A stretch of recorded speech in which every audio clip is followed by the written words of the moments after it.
자, 오늘 오후 주일 오후에 들려줄 말씀 갈라디아서 2장 1절에서 2절까지를 다시 보도록 하겠습니다. 14년 후에 내가 바나바와 함께 디도를 데리고 다시 예루살렘에 올라갔노니 계시를 인하여 올라가 내가 이방인 가운데서 전파하는 복음을 저희에게 제출하되 유명한 자들에게 사사로이 한 것은 내가 다름질하는 것이나 다름질한 것이 헛되지 않게 하려 함이라. 아멘. 예수님의 제자들 가운데서는 복음을 변명하거나 복음을 확증할 수 있을 만한 합리적인 두뇌를 가진 사람이 많지 않아서 하나님께서는 사도 바울을 뒤늦게 선택을 하시되 특별히 사도 바울에게 복음의 완전한 것을 계시를 하시게 됩니다. 그런데 문제는 예수님의 제자들은 복음에 관련된 내용은 알고 있어요. 그런데 복음의 내용을 어떻게 규명을 하고 어떻게 확증을 하고 다른 사람들의 변명하는 것에 관하여서 무식해가지고 그걸 정리정돈해가지고 전달할 만한 자아내가 발달된 사람이 많지 않았어요. 그래서 주님께서는 이 사도 바울을 선택해서 두 가지 일을 하게 하셨는데 복음을 변명하게 하고 복음을 확증하게 해야만 했었습니다. 왜 그러느냐면은 이 사도 바울이 이방인의 사도로서 부르심을 받았기 때문에 이방인들에게도 엄연히 율법하고 동일한 도덕률이 있었어요. 예를 들어서 십계명이 있다 그러면 함무라비 법전에도 이방인들 속에서도 계명과 똑같은 건 아니지만 유사한 것이 꽤 많이 전래되어 있었습니다. 그러니까 이방인의 그 도덕적인 법이 이방인에게는 아주 그냥 무천하무식한 것이고 하나님의 계명은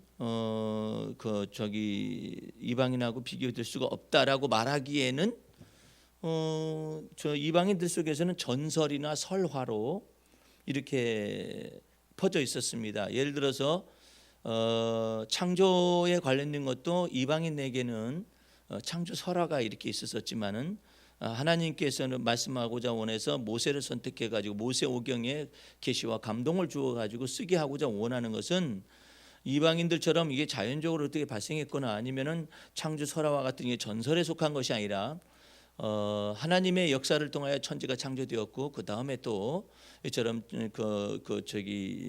홍수와 같은 이와 같은 대사건이 어떻게 해서 발생했는가에 대한 정확한 기록들을 모세의 두뇌에서 하나님께서 성령의 기름을 부어가지고 이 모세 오경을 쓰게 하시는 것이죠. 이와 같은 것이 있기 때문에 이 이방인의 도덕적인 도덕주의라든지 아니면은 이방인의 종교에 관련된 그런 내용들이 천하에 무식하다라고만 생각할 수는 없는 거다 이 말이에요. 그래서 이 사도 바울 같은 사람을 선택해서 주님께서 복음의 첫 번째로는 변호를 하는 것입니다. 그다음에는 복음을 확증을 하는데 이 사도 바울을 쓰신 거예요. 그런데 다른 사도들은 예수님을 쫓던 다른 사도들은 확증하는 것은 할 수 있어요. 예. 이것이 바로 주는 그리스도시요 살아계신 하나님의 아들이십니다. 그러는데 어떻게 해서 그분이 그렇게 됐는가는 잘 몰라요. 그러니까 하나님께서 이 사도 바울과 같은 변증가요, 사도 바울과 같은 이 좌뇌를 능히 사용할 수 있는 사람을 막 연단을 거쳐서 하되 특별히 사도 바울을 어디로 들어오게 했느냐면 예수 그리스도의 제자의 길로 들어서게 하신 거예요.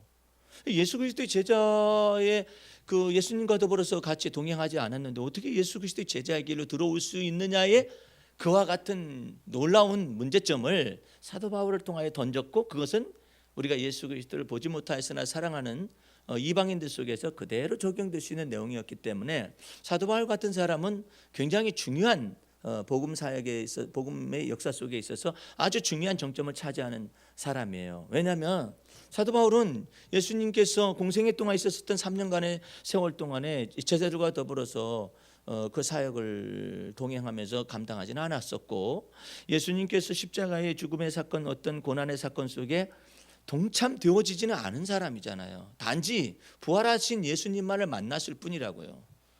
그 때문에 우리들도 전부 다 십자가에 죽으신 예수님을 만나거나 그런 적은 없죠. 또 부활하신 주님을 보지도 못했죠. 그런 것 가운데서 이방인에게 복음이 증거되어지는 과정 속에서 베드로와 같은 사람을 증거하면 당신은 봤으니까 라고 말을 하지만 이방인들은 전혀 보지도 못했는데 그 예수 그리스도를 어떻게 믿느냐 말이죠.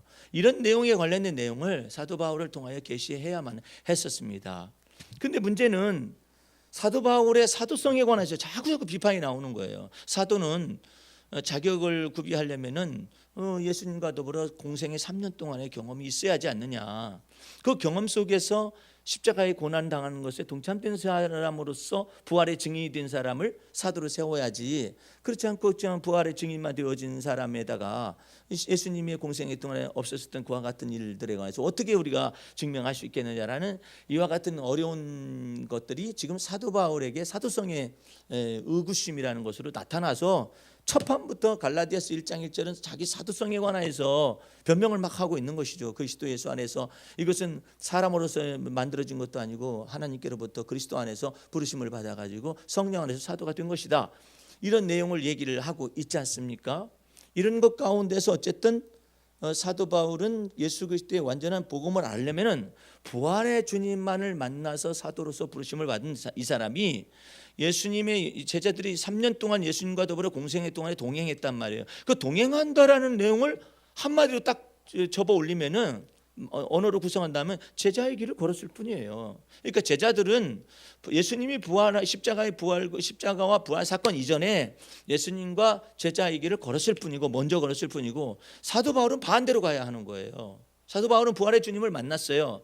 그리고 죄사함을 받고 의롭다함을 받아서 하나님의 자녀가 된 권세를 받았고 성령의 충만함을 받았단 말이에요. 받았는데 그러면 제자의 길에 관해서 사도 바울은 전혀 모르니까 우리 주님께서 십자가에 도라는 것을 사도 바울에게 계시를 하여서 예수 그리스도를 직접 보지 못하였어도 제자의 길을 능히 걸어갈 수 있음을 증명을 하고 계시는 거예요. 그것은 곧 우리가 예수 그리스도를 보지 못하였으나 말로 다 할 수 없는 것으로 사랑하는 것 같은 그와 같은 동일한 길을 사도 바울을 먼저 걷게 하여서 이방인의 사도로 세운 거예요. 그렇기 때문에 사도 바울 속에 외쳐지고 있는 이방인 속에서 복음이 전달되어 가지고 복음 안에서 구원함을 얻는 많은 사람들이 나타나는 것 속에 사도 바울의 이와 같은 역사는 사도 바울 속에 나타나는 십자가의 도라는 이와 같은 계시는 놀랍도록 후대에 예수 그리스도를 보지 못하였으나 믿어서 마음으로 믿어서 의에 이를 수 있는 이방인들에게 수많은 계시와 생명의 빛을 던져줄 수가 있는 그런 내용이라는 것이죠. 그런데 문제는 사도 바울의 사도성은 그렇다 할지라도 사도 바울이 지금 가장 경계하는 것이 뭐냐면은 다른 복음이라는 거예요. 다른 복음. 우리가 이미 알고 있었습니다만은 그 1장 6절을 한번 더 보시기 바랍니다.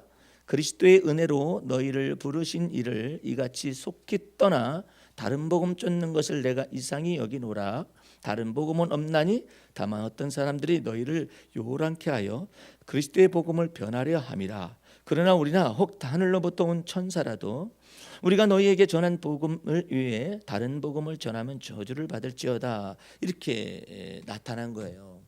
근데 다른 복음이 도대체가 뭐냐 이거예요. 예를 들어서 사이비 복음 그러면은 확실하게 구분이 돼요. 근데 다른 복음이에요.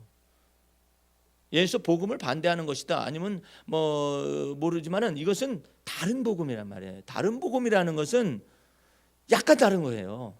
예? 그러니까 어디로부터 다른 복음은 다른 복음인데 왜 저주까지 내리느냐 말이에요. 그것은 여러분과 내 삶 속에 다른 복음으로 들어갈 가능성이 충분히 성향이 있어요. 그 다른 복음이라는 건 뭐냐면 예수 그리스도를 믿는 믿음 안에서 온전히 구원함을 받고 믿음으로 사는 것이 완전한 복음이거든요. 그런데 문제는 처음부터 물고 늘어지는 거예요. 예수만 믿어서 부족하다라는 거예요. 율법을 지켜야만이 구원을 얻는다라는 거예요. 또한 예수 믿고 이미 구원 얻은 사람이라 할지라도 율법을 지켜야 한다라는 것이 이 두 가지 문제가 첫 번째는 구원관을 뒤흔들었어요. 두 번째로는 이미 구원을 받았어요. 예수 믿고 구원을 받은 사람들 가운데서 어떤 현상이 벌어지냐면은 예수 믿고 구원을 얻었어도 살아갈 때 모세의 율법을 갖다 지켜 행하면서 살아야 한다는 이것 때문에 다른 복음이 완전히 뒤틀려 버린 거예요. 그러면 순전한 복음은 뭐예요?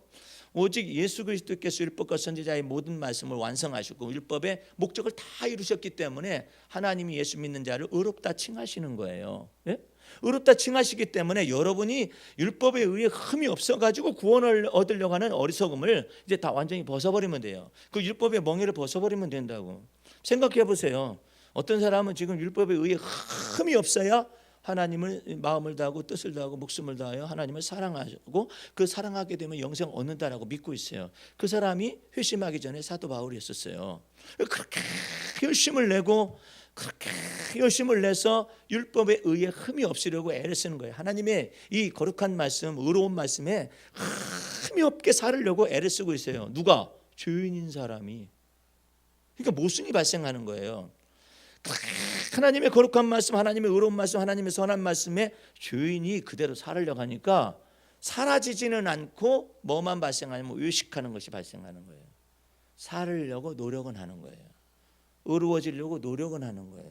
깨끗해지려고 노력을 하네요. 모양새는 갖춰요. 그러나 속에는 썩은 것이 가득한 냄새나는 탐욕과 방탕한 것이 가득하더라고 예수님이 지적을 하셨는데 왜 그런 현상이 발생해요? 예수 그리스도를 근본적으로 사람이 바꿔지지 않으면은 아무리 거룩한 율법, 의로운 율법을 지키려고 애를 써도 결국은 지켜내지 못한다라는 게 발생되는 거잖아요. 그런데 이러한 모습들이 여러분 속에 알지 못하게 있다라는 거예요. 그 다른 복음서로 지가 혼자 기어 들어가는 거예요. 예를 들어서 완전한 복음은 이렇습니다. 예수 그리스도를 믿는 자들에게 하나님이 의롭다 칭하셨어요. 그러면 여러분들은 율법에 의해 흠이 없애려고 애를 쓰거나 아니면 자기가 완벽한 대로 가려고 애를 쓰는 것이 아니에요. 그것은 이미 끝났어요. 예수 그리스도 안에서 예수를 믿는 자들을 하나님이 의롭다 칭하셨으므로 우리는 하나님과 더불어 화평을 누리면 되는 거예요. 우리가 이것을 믿음으로 말미암아 이 은혜에 들어가면 얻었으니까 고난 중에도 환난 중에도 기뻐하고 즐거워하는 것이 마땅하다 하는 것을 들어가면 돼요. 그런데 그게 아니라 이게 내가 완전치 못해서 그렇다고 생각하거나 아니면 내가 하나님의 말씀과 계명을 갖다가 율법을 지켜 행하지 못해서 이런 일이 발생한다라고 이게 생각을 이게 지금 엉뚱하게 하고 있는 거예요. 예수 그리스도를 믿는 자들을 하나님이 의롭다 칭하셨으면 하나님 나라에 합당한 것이고 하나님 앞에 깨끗한 것이고 하나님 앞에 의로운 거예요.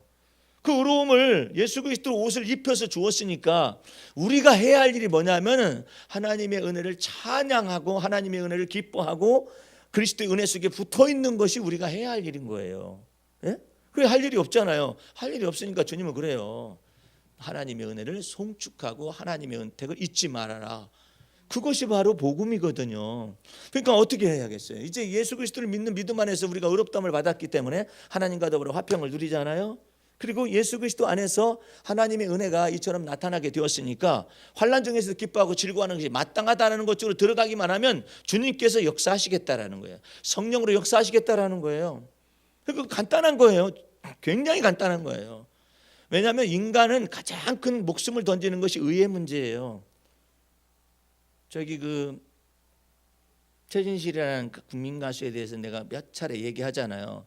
그 사람이 가장 괴로워하셨던 것이 뭐냐면은 자기는 분명히 그 앞서서 죽었었던 정 누구누구의 남편이 자살해서 죽었는데 그 사람의 돈을 갖다가 빌려가가지고 그 사람이 내 돈을 빌려간 것도 아니고 빌려갔다고 자꾸 그것을 안 갚는다고 이쪽에서 압력이 들어가가지고 이제 나쁜 사람들이 그렇게 말을 지어내는 거죠. 그래가지고 최진실이가 거기에 연관이 있다라고 이와 같은 것들이 이 자꾸 말을 들으니까 자기는 그렇지 않은데 자기를 갖다 그렇다고 막 거짓말로서 이와 같이 네티즌들이 이와 같이 하니까 너무나 괴로웠던 거예요. 괴로워서 이것을 까보일 수도 없는 것이고 이걸 어떻게 할 수 자기 스스로가 이와 같은 문제를 해결하려고 하니까 견딜 수가 없어서 마침내는 비극적인 사건이 벌어지는 단초가 된 거예요. 예? 그 뭐 때문에 그러겠어요? 의의 문제예요. 사람이 의의 문제가 없으면 그냥 죽어요. 나는 내가 정당한가 이것이 없으면 죽는다고. 근데 우리가 율법에 의해 흠이 없으려고 노력을 많이 했었던 사도 바울은 아무리 노력을 해도 내가 의를 행하기를 원하는 내 속에 불의가 있어요. 내가 선을 행하고자 원하는 내 속에 악이 있어요. 내가 선을 행하고자 원하는 의지는 있는데 마음은 원이로되 육신이 연약해가지고 되지 않는 거예요. 결국 무엇을 발견하냐면 오라 나는 곤고한 사람이로다 누가 이 사망의 몸에서 나를 건져내리오 하다 보니까 자기가 아주 그냥 곤고한 사람이면 사망의 몸인데 그게 아니라 그 속에서 뭐가 보이느냐면 우리 집 구주 예수 그리스도로 말미암아 하나님 아버지께 감사하리로다. 하나님께 감사하리로다. 왜? 누구든지 그리스도 예수 안에 있는 자는 결코 정죄함이 없나니라. 할렐루야. 그래서 정죄함이 없고 예수 그리스도 안에 있는 의로움을 우리에게 덧입혀 주시기 때문에 의로움의 문제나 죄사함의 문제가 해결된 거예요. 그리스도 예수 안에서. 그것을 하나님의 은혜라고 말하는 것이죠. 이처럼 큰 은혜를 얻었으니까 내가 의로워지려고 노력하면 안 돼요. 의로워지려고 노력하는 것이 아니라 나를 의롭다 하신 하나님을 영원토록 찬송하는 것입니다. 그 은혜에 감사하는 거예요. 근데 반대로 여러분이 예수 그리스도를 믿음으로 말미암아서 완전한 하나님의 의를 얻었어요. 의롭다 칭함을 받았단 말이에요. 그런 사람이 다시 의로워지려고 노력하잖아요. 그러면 의롭지 못한 내가 또 자꾸 나와.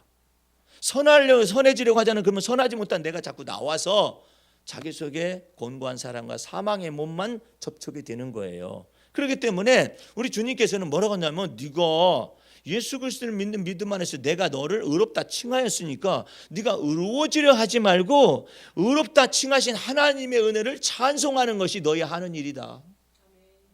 그러면 쉬운 거예요. 그러면 어려운 일이 발생했을 때는 어때요? 내가 내 아들을 아끼지 않냐고 너를 위하여 내 죄를 위하여 너의 의를 위하여 십자가에 내어준 바 되었다면은 이 모든 조그마한 일까지야 이것을 내가 감당할 수 있도록 만들어주지 못하겠느냐 이 말이에요. 이 믿음이 적은 자들아, 예? 누가 너희를 대적할 수 있으며 누가 너희를 송사할 수가 있으며 누가 너희를 하나님의 사랑에서 끊을 수가 있느냐. 하나님의 아들을 우리에게 내어주신 이가 우리를 갖다가 사랑 가운데서 보존하시고 사랑 가운데 유지시켜 주시고 주님의 나라 갈 때까지 우리를 떠나지 아니하는 이 보장을 거두시겠느냐 이 말이에요. 그래서 여러분과 나는 주님 앞에서 찬미의 제사를 많이 드리는 것을 연습을 하셔야 해요. 어떻게? 시와 찬미와 신령한 노래로 감사의 제사를 드리세요. 주님, 제게 어려운 일이 발생했지만은 주님은 크신 분이십니다. 저를 위하여 십자가에 하나님의 아들을 내어주신 분이 어찌 저를 이 모든 것을 건져내시지 않냐시겠습니까? 라고 주를 믿는 믿음을 굳세게 하여서 원수마귀도 대적하고 여러분의 갈 길 속에 주님이 함께 계심을 믿고 여러분의 손으로 하는 바 모든 일에 주께서 범사의 때마다 일마다 함께 계실 것을 믿으라 이 말이에요. 때마다 일마다 평강 주실 것을 믿으라 이 말이에요. 또 어떤 분은 그래요. 아유, 저는요 목사님 이 문제는 해결받고요 그 다음에 다른 문제가 또 걱정이 돼요. 그 다음 문제도 걱정이 되고요. 이러는 사람이 있어요. 이런 사람을 위해서 주님께서 이처럼 말씀하셔요. 하나님께서 때를 따라 돕는 은혜를 주시리라. 그래, 그때 지나면 그때 그 다음에 것은 그 다음에 생각해. 주님 안에서 그건 주님께 맡겨둬. 너는 왜 그것까지도 네가 지금 해결하려고 그냥 머릿속에 고민을 가지고 이러니? 이거 지나고 난 다음에 해결해 듣는 거 아니야. 차서가 있잖아. 순서가 있잖아. 때를 따라 돕는 은혜를 주시겠다 이게. 때를 따라 돕는 은혜뿐만 아니라 때를 따라 이것은 차서잖아. 이게 순서가 있잖아요. 이거 지나가고 이거 11월 달, 12월 달, 1월 달 뭐 이런 것이 있잖아요. 근데 여러분 속에서 고민이 너무나 심해가지고 11월 달 분명한 고민이거든요. 근데 1월 달은 어떻게 산다냐 해보세요. 우리 주님께서 돌아가셨느냐 말이에요. 우리 주님께서 그때 말씀하신 주님께로부터 긍휼하심을 받고 때를 따라 돕는 은혜를 얻게 하여 담대히 하나님의 보좌 앞에 나아갈 것이라 했잖아요. 오늘 우리에게 먹을 것을 주시고 오늘 우리에게 입을 것을 주시고 그런 주님을 믿으라 하면 그래서 내 손으로 하는 바 모든 일에 복을 내리시겠다고 말씀을 하시는 거예요 지금. 근데 내 손으로 하는 바 모든 일에 복을 내리시려면 어떻게 해요? 여러분의 두뇌 속에 하나님께서 지혜와 총명을 그때그때마다 열어주시겠단 말이에요. 열어주실 테니까 주님이 그래요. 너 네 두뇌 신뢰하지 말고 네가 머리가 좋긴 다른 사람보다 좋긴 좋은데 그 좋은 머리가 너무나 머리가 좋아서 네가 불안해질 수가 있어. 여러분들 우리 집 강아지는 별로 고민이 없어요. 강아지가 왜 고민이 없느냐면은 머리가 안 좋아요. 얘는 강아지는 머리에 제한이 있어요. 강아지에게 지성이 또렷하게 나타나는 것도 아니고 강아지에게 감성이 너무나 지나치게 나타나지 않아요. 만약에 이 강아지가 이게 감성이 너무나 발달되잖아요. 그러면 집에 혼자든 모든 사람들을 원망하고 있을 거예요. 너 날 두고 갔어. 널 놔뒀다고. 내가 너한테 눈빛 줬는데 넌 나한테 눈빛을 안 줬어. 뭐 하면서 이게 너무나 감성이 뚜렷하고 예민하면 이거 골치 아픈 거라. 근데 얘는요, 이제 두고 가잖아요. 가기 전까지는 막 매달리고 그러다가 탕 문 닫고 가잖아요. 그러면 금방 감성에 예민한 것은 없어요. 그냥 본성 속으로 들어오는, 나는 개다. 이게 본성 속으로 돌아오는 거예요. 근데 그 개가 너무나 본성에만 그치지 않고 본성의 영역이 아니라 너무 본성의 영역에다가 하나님께서 감성의 영역을 너무나 많이 주잖아요. 그러면 하염없이 슬퍼해요. 예? 하염없이 슬퍼한다고. 예? 그러면서 인간에게 개가 물을 거예요. 주인, 네가 내 고독을 알아? 네가 내 우울을 아느냐고. 네가 내 문을 쾅 닫고 간 순간에 나는 적막강산에 홀로 놓여져 있는 내 서러움을 아느냐고. 이럴 거 아니에요. 그런데 주님은 개라든지 모든 동물들에게 인간과 같이 본성 위에다가 인격을 딱 세워놓지를 않았어요. 너무 인격적이어 봐. 그러면 돼지는 너무 인격적. 아니 밥을 왜 이런 걸 줘? 같이 마주 대합시다 할 거 아니야. 돼지가 사람하고 겸상합시다 할 거 아니야. 근데 돼지는 그렇지 않아요. 하나님께서 본성 속에서 약간 똑똑한 돼지가 있을 뿐이야. 아니 그걸 갖다 놓고 우리 돼지 말도 한다고 말해. 말은 무슨 말을 해. 짹짹짹짹 거리고 있는데 지가 해석을 그렇게 하는 것이지. 그러니까 하나님께서 인생하고 짐승하고 다르게 하셨단 말이에요. 인간은 이 본성 위에다가 인격이라는 놀라운 것을 커뮤니케이션 할 수 있는 하나님의 형상을 딱 세우는 거예요. 그래서 지정의가 있잖아요. 아니 소가 지정의가 너무나 발달해봐 큰일 나. 큰일 난다고. 소 새끼는 어떻게 떼다가 파노? 농부가 안 되잖아요. 그렇기 때문에 하나님께서는 인생을 특별하게 하셨어요. 특별하게 하셔서 무엇을 했냐면 이 두뇌에 영화와 존귀를 씌우셨어요. 그 영화와 존귀를 씌웠다는 건 뭐냐면 인간이 진선미에 관해서 하나님 아는 것처럼 알아요. 예? 진선미에 관해서 안다고. 인간은 찬란한 지성을 하나님께 주셨어요. 찬란한 감성을 주셨어요. 인간 속에 자유지도 또한 허락하셨어요. 그 하나님의 아름다움이 있는데 그 속에 죄가 들어와서 다 뒤틀렸어. 너무나 뒤틀린 거야. 뒤틀려가지고 지나치게 생각을 해요. 그래서 고민이라 합니다. 고민을 넘어서면 뭐가 되느냐? 고뇌가 찾아와요. 고뇌가 뭐예요? 잘 모르겠어요. 내가 이게 뇌 속에 문제까지 들어간 거야. 이게 지금 잠시 고민이 아니라 이 뇌 속에까지 영향을 미치는 거야. 이게 지금 이 뇌 속에까지 영향을 고뇌로 들어가잖아요. 그러면 이것이 인간의 모든 면역 체계라든지 이 오장육부에 전체 영향을 미칠 수가 있어요. 그래가지고 디스오더라는 것을 만들어내는 거예요. 디스오더가 뭐예요? 그게 병이라는 뜻이거든. 뭐 질서가 깨져버리는 거예요. 예? 심지어 요즘 알 수 없는 병이 있는데 그 알 수 없는 병이 뭐냐면은 이게 지금 호르몬의 문제가 발생을 해요. 자동적으로 여러분들 점심 식사 맛있게 했어요. 위에서 소화를 제발 잘 시켜줘야 할 텐데 고민되고 걱정된다. 그래? 자율신경계에서 저절로 해. 뭘 걱정을 해. 그러나 디스오더가 발생하면 먹을 때마다 힘들어. 이것이 들어가가지고 제대로 소화가 될는지 안 될는지. 이게 지금 자율신경계에 문제가 발생해가지고 이런 현상이 발생하죠. 이 리듬이 깨져버리는 거잖아요. 이 리듬이 깨어지는 것 가운데 주님 제가 너무나 신경이 예민해가지고 아니면 너무나 감성이 예민해서 제가 너무나 특별하게 됐고 너무나 개성이 강해져가지고 제가 음식에 관해서 두루두루 이렇게 둥글게 잘 돼야 하는데 그렇지 못해서 제가 신경계통이 이것이 깨지고 자율성이 깨져가지고 제가 먹을 때마다 힘들어하고 이렇습니다. 제가 잘못 살았습니다. 성령을 부으셔서 저를 원상 태도를 잘 회복시켜 달라고 주님 앞에서 기도하고 살아왔었던 잘못된 태도라든지 마음이나 가짐이라든지 이런 걸 전체를 회개하기 시작하면 성령께서 성령을 부으셔가지고 우리를 치유하실 수가 있어요. 예? 그게 얼마나 놀라운 거예요. 나는 그 중에 질병을 가진 사람 가운데 한 사람이었는데 너무 예민했어요. 너무 예민한 데가 너무나 우울했어요. 너무 예민한 사람이 너무나 우울해지니까 이것이 장에 문제가 발생해서 신경성 이게 대장염이 발생을 하고 신경성 위장이 발생을 신경성이라는 것 전체로 해요. 의사는 참 하기 쉬운 면도 있어요. 잘 모르면 다 신경성이라고 하면 돼.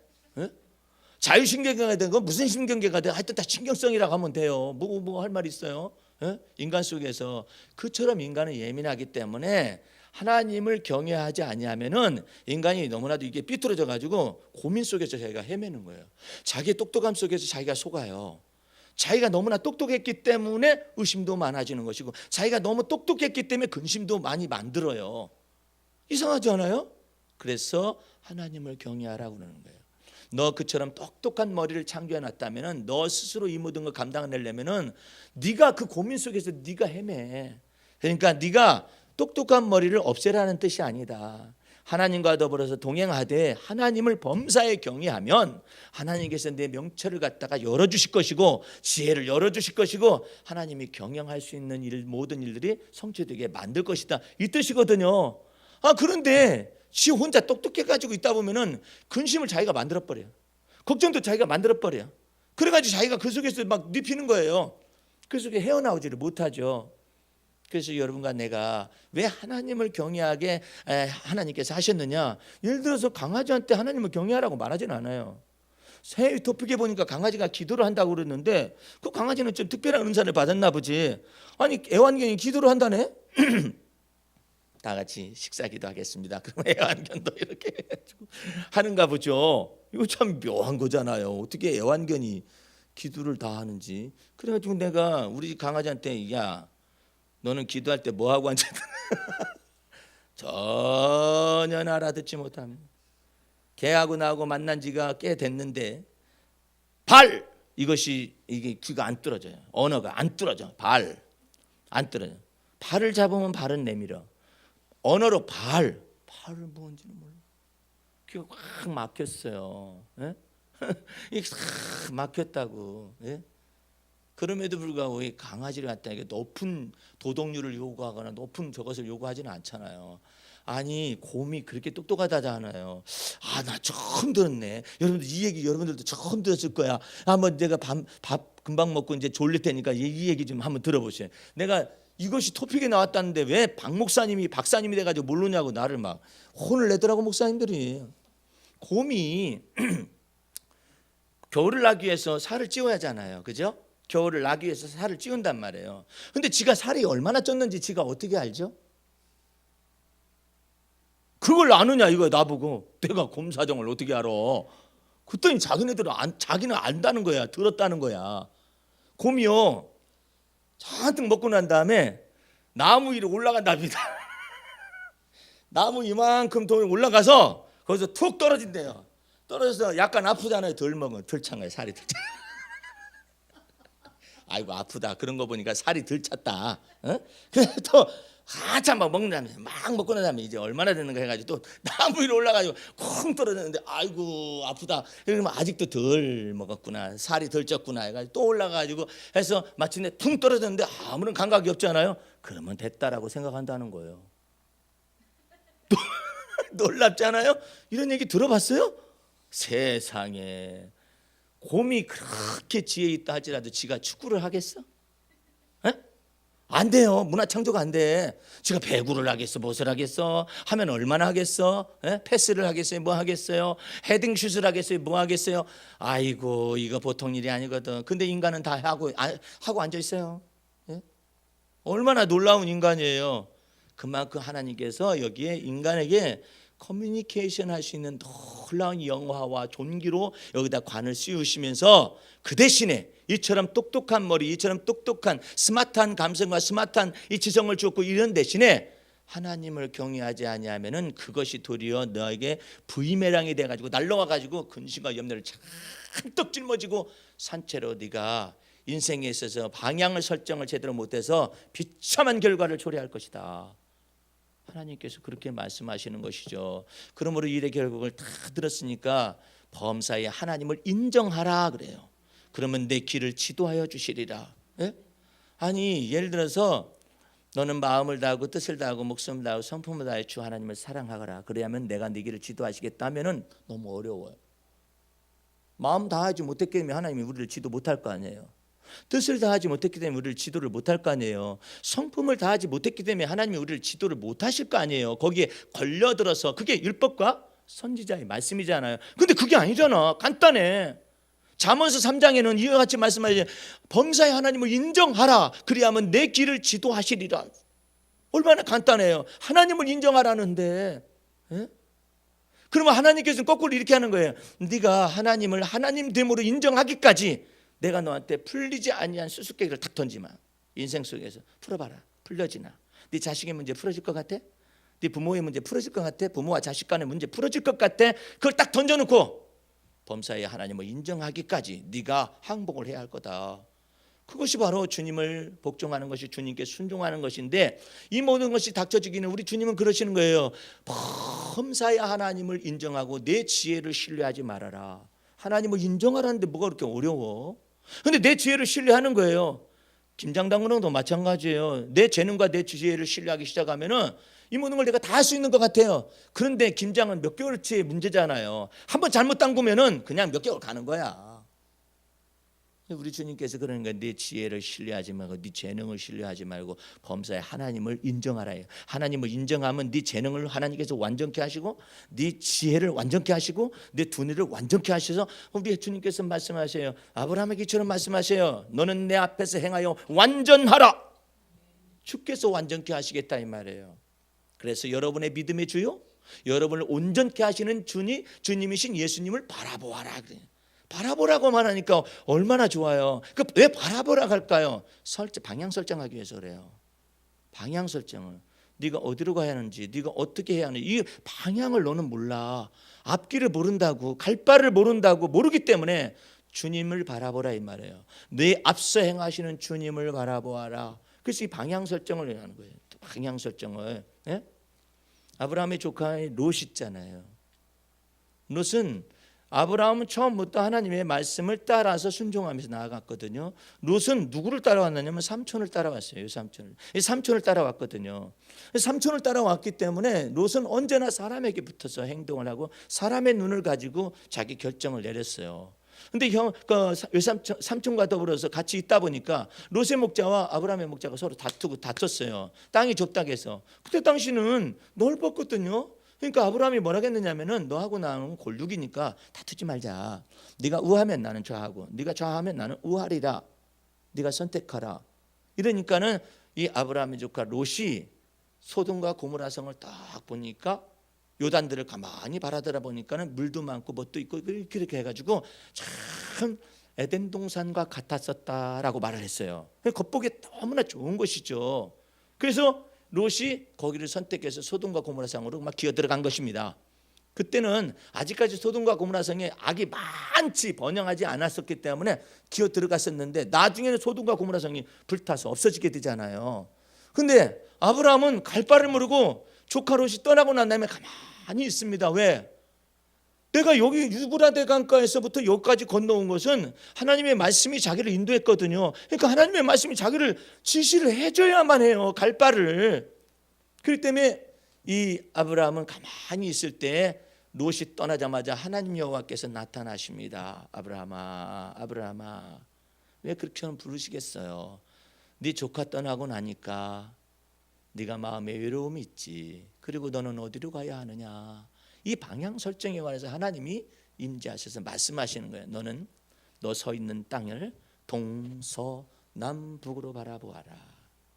그리고 너는 그 땅을 종과 행과 종으로 다녀보아라. 이게 동서남북을 바라보게 하시고 종과 행으로 직접 다녀보게 하시는 겁니다. 다녀보게 다 말씀하시고 난 다음에 네가 발로 밟은 땅의 일부는 이것은 일부에 불과한 것이고 저 유브라데 강가로부터 저 애굽의 남방에 북방에 이르기까지 거기까지의 모든 땅을 너와 내 후손에게 줄 것이니라 해서 주님께서 그 좌표를 딱 설정을 하시는 거예요. 여기를 떠나지 않도록 해라. 내가 내게 복을 주마. 이렇게 말씀하셨었던 것이거든요. 롯하고 너무나 달라요. 아브라함은 완전치는 못해요. 그런데 무엇을 할 줄 아느냐면 하나님께 붙어 있는 건 알아요. 롯은 자기 멋대로 결정을 했었어요. 오늘 여러분과 내가 주 앞에서 다른 복음이라는 것이 멀리 있지 않아요. 예? 멀리 있지 않다고요. 이제 여러분들은 주 안에서 이처럼 사도 바울이 이처럼 말을 합니다. 오늘 본문 말씀 2장 2절 말씀에 계시를 인하여 올라간 내가 이방 가운데서 전파하는 복음을 저희에게 제출하되 유명한 자들에게 사사로이 한 것은 내가 다름질한 것이나 다른질한 것이 헛되지 않게 하려 함이라. 무슨 말이냐? 이방인에게 전파되어지는 복음이나 유대인 사도들과 유대인 크리스찬들에게 전달되는 복음이나 다 똑같다라는 거예요. 어디 안에서? 그리스도 예수 안에서 다 똑같은 그리스도 안에 있는 믿음을 갖다 은혜를 전파하고 있었다라는 것이죠. 그래서 여러분과 내게 주님께서 말씀하십니다. 하나님의 은혜에 붙어 있어라. 예? 그 하나님의 은혜에 붙어 있으라는 건 무슨 말이냐면 내가 의로워야만이 하나님이 나를 축복하실 것이다라는 어리석은 생각에서 벗어나라는 거예요. 내가 의로운 것을 하나님은 의롭다 칭하시지 않으셔요. 예수 그리스도를 믿는 믿음을 보고 의롭다 칭하시는 것이죠. 그러면 여러분들은 하나님의 은혜를 찬미하는 것을 많이 해야 해요. 그거에 가장 깊숙하게 예수 그리스도의 심장에 접근된 사람이 구약 성경 속에서는 다윗이었고 신약 성경 속에서는 사도 바울로 나타나져 있기 때문에 이처럼 사도 바울과 다윗의 영성에 관해서 여러분에게 전달하고 있는 거예요. 그러면 여러분들은 가만히 생각해 보세요. 여러분에게 고민이 닥치는 이유가 뭔지 아세요? 고민이 깊어지는 이유가 뭐냐? 생각을 하는 것을 주님께서 나쁘다고 말하지는 않아요. 뭐냐면 여러분 속에 이렇게 해요. 내가 생각한다는 걸 주님이 나를 갖다가 꺼려하는 것이 아니라 내 생각 속에 주님만이 지혜를 열 수 있다라고 믿어야 한다는 사실이에요. 그거 차이예요. 그거 나는 생각하지만 내 생각 속에 지혜의 문을 열어주셔야만이 하나님의 지혜를 쫓아서 나아갈 수가 있습니다. 내가 사람에게 무엇을 부탁할지라도 이 모든 작정은 여호와 하나님께서 한다라는 걸 믿는 믿음 보시고 주께서 결정하셔요. 네? 그러니까 이 모든 것들이 여러분들의 순간순간 여러분의 삶을 살아갈 때 결정을 내리고 결단을 내리고 판단을 내릴 이 모든 것에 필요한 거예요. 그러니까 우리 주님께서 말씀하셔요. 너희 중에 지혜가 부족한 자가 있느냐? 우리 주님께서 말씀하셔요. 어떤 일에 관해서 지혜가 부족한 자가 있느냐? 저는 하나님께 지혜를 구할 것이요 하나님은 후히 주시고 꾸짖지 아니하시면서 너의 지혜의 문을 열어주겠다 이거예요. 갈 바를 모르느냐? 주님 앞에 지혜를 구해야만 해요. 마땅히 갈 바를 주님 가르쳐 주십시오. 주님께 구해야만 합니다. 예? 내가 나름대로 이 길로 가면 될까 저 길로 가면 될까 머리만 더 복잡해지는데 주님 저의 갈 길을 보여주시고 저의 갈 길을 가르쳐 주세요라고 주님께 기도 요청을 해보란 말이에요. 그 요청을 하면 주님께서 여러분의 두뇌를 열어요. 이렇게 이게 내 생각은 이거밖에 못하는데 주님이 이것 말고 또 하나의 길을 여셔요. 그 길을 여는 것을 따라서 쫓아 행하게 되면 하나님께서 여러분과 내 삶 속에서 복을 내리셔요. 주님께서 원하시는 그 길을 네가 열었구나. 그러면 우리에게는 주님이 원하는 길이 있는데 좌로나 우로나 치우칠 수밖에 없는 인간이거든요. 그래서 주님의 지혜를 구하는 거예요.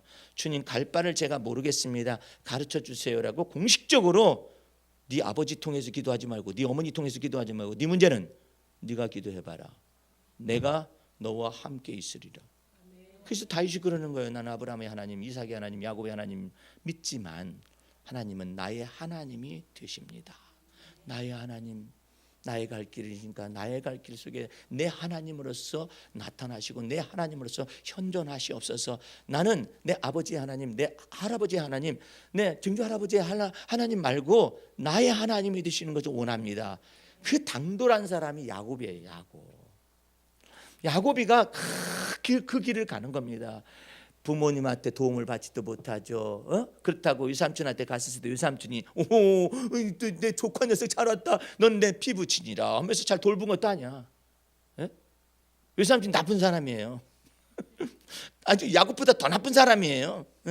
더 나쁜 사람에서 야곱을 이렇게 만들어요. 이렇게 만드니까 야곱은 어떻게 해요? 하나님만 섬기시고 하나님만 경외할 수밖에 없어요. 하나님만 바라보고 있는 거예요. 억울하는 거 억울해. 어머니 저기 오빠니까 외삼촌이 나를 그래도 좀 생각해 줄 줄 알았어. 웬걸 외삼촌에게 자식이 없나? 팔은 안으로 굽어버리네. 이게 뭐야? 우리 엄마는 어떻게 된 거야? 야곱아 너 잠깐만 피해 있다 오너라. 하나님이 내게 복을 주실 거야. 그러더니 잠깐만이 20년이야. 그렇지만 그 속에서 하나님은 일을 행하시기 시작하셨어요. 야곱아 너의 누운 땅은 거룩한 곳이니라 해서 하늘문을 다 열어주시고 내가 너에게 허락한 모든 것을 다 이루기까지 너를 떠나지 아니하리라 말씀하시잖아요. 그러니까 그 삶 속에서 주님이 역사하시고 주님께서 그 삶 속에서 열어주시는 거예요. 하나님 나 너무나 억울해. 7년 동안 이렇게 봉사했어도요 유삼촌이라는 사람이요 내 품삯을 갖다 10번씩이나 변경을 시키는데 이리 변덕 저리 변덕 저리 변덕 이리 변덕. 예? 아니 어떻게 이것을 다 떼먹고 저것도 다 떼먹고 그렇습니까? 억울합니다. 그런데 하나님 나는 여기 하나님이 장자의 명분을 주셨고 축복을 주셨는데 왜 나는 이렇습니까라고 주님께 기도를 했더니 주님께서 지혜를 여셨어요. 지혜를 여셔가지고 탁 머릿속에 지혜가 떠오르는 것이 하나님께서 지혜를 탁 열어가지고 야곱아 내가 너한테 소유를 지금부터 줄 것이니라. 뭐 하나님 같이 계신다 하더니 뭐 나를 떠나지 않는다 하더니 나는 맨날 이렇게 속아가지고 20년 세월을 이렇게 채워가고 있습니다. 어쩌고 저쩌고. 내가 너한테 지혜를 주는데 너 알록달록하고 그 전박이 있는 그런 염소 같은 거 양 같은 거 있지 않니? 그건 바꿀 수 있어 없어? 못 바꾸지요. 내가 그걸 만드는 방법을 가르쳐 주마. 유전 정보에 관련된 너한테 정보를 내가 너한테 특별 정보를 너한테 줄 테니까 그 유전 정보를 확 바꿔가지고 알록달록 전백이 염소라든지 양을 갖다가 만드는 방법을 가르쳐 주지. 천하에 그와 같은 방법은 없는데 너한테 가르쳐 주마. 뭔가 했더니 저 가가지고 어려운 것도 아니다. 너 토실토실한 그 새끼 뵐 만한 그런 것들이 양이나 염소가 오게 되면은 너 그 앞에다가 그 신풍나무, 감람나무, 무슨 나무, 이 버드나무 이런 것들 세 가지만 딱 꽂고 비실비실한 것이 오잖아. 그럼 딱 제거해. 아니 하나님, 아니 그냥 역사하셔요. 뭘 그 나무를 갖다 꽂으라고 하십니까? 꽂으라면 꽂아 이놈아. 다 꽂아가지고 비실비실한 거면 다 빼고 토실토실한 거면 다 꽂고 새끼가 뵐 때쯤에서 다 이제 교미를 하고 새끼를 딱 낳는 거 보니까 세상에 알록달록한 거, 점 있는 거 이와 같은 것들이 막 염소나 양이 막 나오기 시작을 한 거죠. 그러니까 이거 변경할 수가 없는 거야. 섞이지도 않고. 유산준 라반이 수상하게 생각해야지. 이놈 새끼 봐라. 아니 이것은 전박이 형이나 얼룩달룩한 것은 가끔가다 돌연변이 때문에 나오는 것인데 어떻게 이것이 토실토실한 것이 새끼를 낳을 때는 이것이 전박이가 나오고 뭐가 얼룩달룩한 것이 나오고 왜 이러냐. 이놈 새끼가 무슨 꾀가 있는가. 아무것도 아니에요. 하나님께서 뭐라 그러냐면은 야곱한테 너무나 재밌어요. 그 성경 읽어보면 야곱아 네 외삼촌이 혹시 살짝 따라서 할 수도 있으니까 그 나무 껍데기를 다 벗겨. 나무 껍데기를 벗겨가지고 알맹이만 갖다 꽂아놓으라고 하니 이놈의 나무가 무슨 나무인지 알 수가 없잖아요. 그렇게 해가지고 꽂아놓으라겠어요. 그런지 할 길이 없는 거라.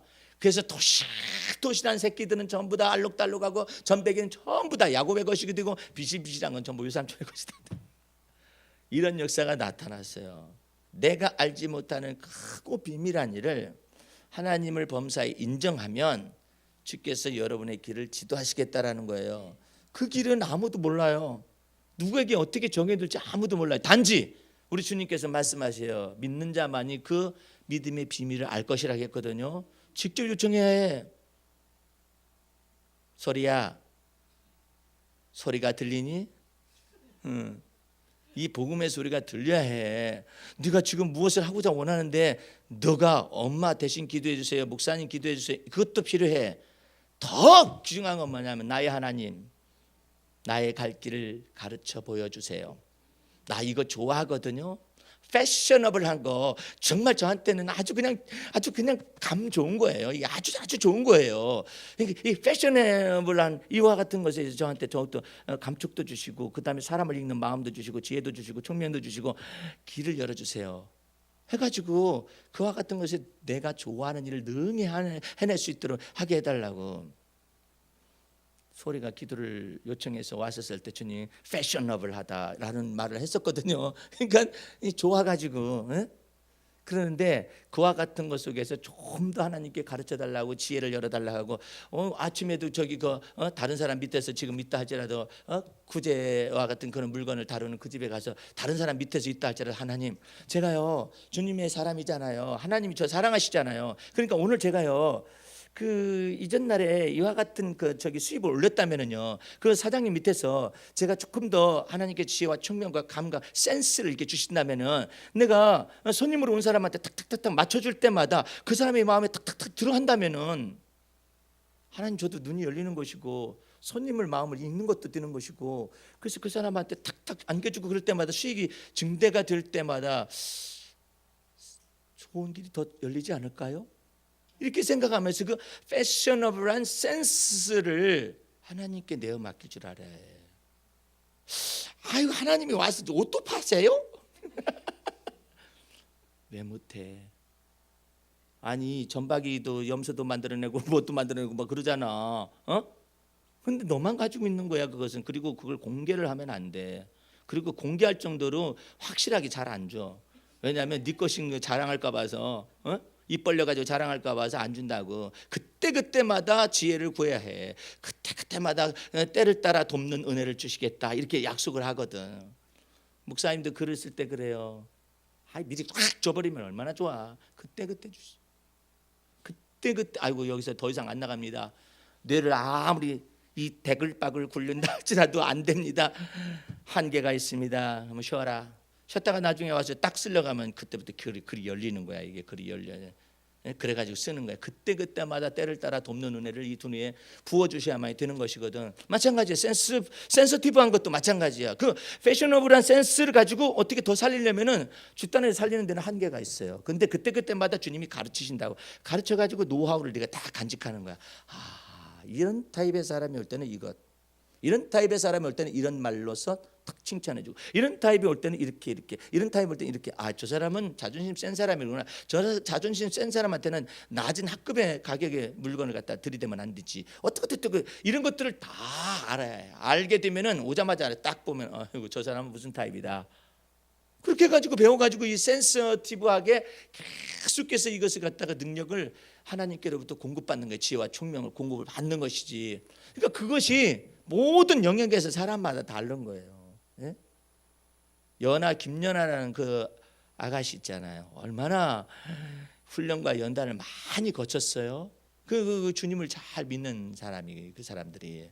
근데 그거와 같은 것 속에서 조금만 여기에서 여기만 이 기술을, 테크닉을 갖다 마스터하기만 하면 내 것이 돼. 내 것이 돼가지고 하는데 여기만 조금만 마스터하면 여기 올라가는데, 그것을 위하여서 하는데, 그것을 알 수 있는 능력자가 와야만 했었어요.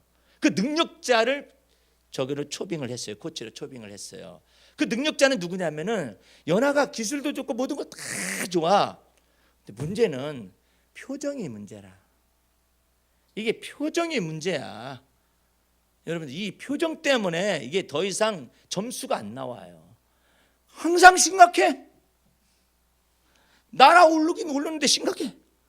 또 착지도 잘하는데 심각해.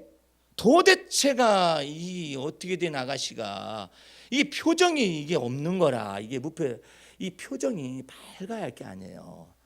이 감성에 관련된 것만 전담 코치가 온 거야. 이렇게 우아하게 날아갈 수 있도록 이것을 만들어준 거 아니에요. 이게 표정이 다 굳어가지고 아무런 표정이 없어. 그냥 착지해서 성공했을 때 얼마나 기뻐요. 그때 이게 표정이 따라 붙거나 감성이 흘러내려야 이게 이렇게도 이쁘지. 뻣뻣해가지고 이렇게 날라봐. 뭐가 되나? 에? 그러니까 이게 나비처럼 날릴 수 있도록 이 감성과 기분을 조절하는 것을 그 코치를 비싼 돈 들여가지고 데려와가지고 그 김연아를 가르친 거 아니에요. 가르치고 난 다음부터 김연아의 얼굴색이 풀어지고 막 이 감성이 막 흘러내고, 그러다 보니까 이것이 제대로 이제 온몸 전체까지 날아가 붙고 기술이 따라가 붙고, 그러다 보니까 이게 되는 것이 도대체가 무표정이야. 왜 주님께서 항상 기뻐하고 왜 주님께서 범사에 감사? 그것은요, 여러분을 그리스도의 편지와 그리스도의 향기로서 나타내고자 원하시는 거예요. 그런데 이 표정이 여전히 무슨 뭘 잘못 먹은 벌레를 씹은 표정이라든지 이렇게 해가지고 아무리 기술이 높으면 뭐해? 그러니까 주님께서 여러분의 감성들을 열어가지고 여러분을 정말 부드럽게 하고 여러분을 갖다가 겸손하게 하고 여러분의 마음을 다 열어서 주께서 하시고자 원하는 것이 십자가의 도로 들어와가지고 이 변혁이 나타나는 거예요. 이게 다 변혁이 그런 다음부터 김연아가 승승장구하셨잖아요. 올림픽에 있을까지 얼마나 또 여유라는 것이 생겨요. 긴장이 없어지기 시작하게 되는데, 여기도 마찬가지야. 소리도 다른 사람한테 제품을 이거 어떨까 이렇게 말하는데 저 사람 소리 속에 긴장감이 있는 상태 속에서 저기 그 소비자한테 딱 권하잖아. 그러면 긴장감이 가요. 그래서 반발을 한다고, 이렇게 뒤로 물러선다고, 사고 싶은 마음이 싹 가셔버리는 거예요. 내 마음속에 정말 즐겁고 기쁘고 이거 하는 일이 정말 기쁘고 즐거운 일이다 생각해가지고 이 물건을 딱 하잖아요. 그러면 저 아가씨가 나한테 권하는 것이 진실로 느껴지는 거야, 상대방이. 그래서 사는 거예요. 예? 그런데 내가 좋아하지도 않는 것을 갖다가 지금 기쁨으로 하는 것도 아닌 것을 갖다가 권하려고 하면 저쪽에서 물러난다니까 다른 생각을 먹게 만들어 버려요. 그래서 여러분이 다른 복음 속에서 있는 것과 진실된 주의 복음 속에서 있는 것 속에서 이 복음 안에 들어오면 여러분이 사람이 바꿔져요. 예? 여러분의 두뇌가 구조가 놀랍더라. 하나님의 성령이 흐르는 두뇌 구조가 분별력도 많아지고 그 다음에 감성 두뇌가 착착착착 돌아가기 때문에 하나님께서 여러분의 사람 속에서 새로운 피조물로 만들고 이전 것 지나가게 해서 보라 새것 만드는 놀라운 역사가 진정한 복음 속에 그리스도의 복음 속에 다 들어가 있다고. 근데 내가 모르는 사이에 내가 스스로 의로워지려 가고 내가 완벽을 추구하려고 이렇게 하면 긴장감이 자기 속에 막 다 있어요. 내가 해야 하기 때문에. 그래서 자유를 누리지 못하는 거예요. 이제 여러분들은 주님 안에서 이 참된 복음 안에서 주의 복음 안에서 기뻐하고 즐거워하시기 바랍니다. 여호와를 기뻐하는 것이 여러분의 힘이 되는 거예요. 내가 가진 것이 없다고 해서 그것이 아니. 주님께서는 원하시면은 딱 주실 수가 있는. 원하시면 이게 줄 수가 있거든요. 근데 너는 줘도 궁상이다 하잖아요. 못 줘. 줘도 궁상이라 궁상 맞은 것이 있으면은. 그러니까 여러분들이 주 안에서 항상 기뻐하고 즐거워하는 것을 어떤 형편에서든지 가난한 중에서도 궁핍한 중에서도 기뻐하고 즐거워하고 그다음에 풍족한 중에서도 기뻐하고 즐거워하는데 어떤 사람은 풍족을 줘도 누리지를 못해요. 이것도 병이라. 에? 좀 누리라면 얼마나 좋아. 이게 누리지는 뭐 이게 악한 병이다 그래. 성경에는 전도서에는 아예 악한 병이다 그래. 못 누리는 사람 보고. 누리라면 기뻐하고 즐거워하고 하나님 감사합니다. 그러면 내가 또 주마.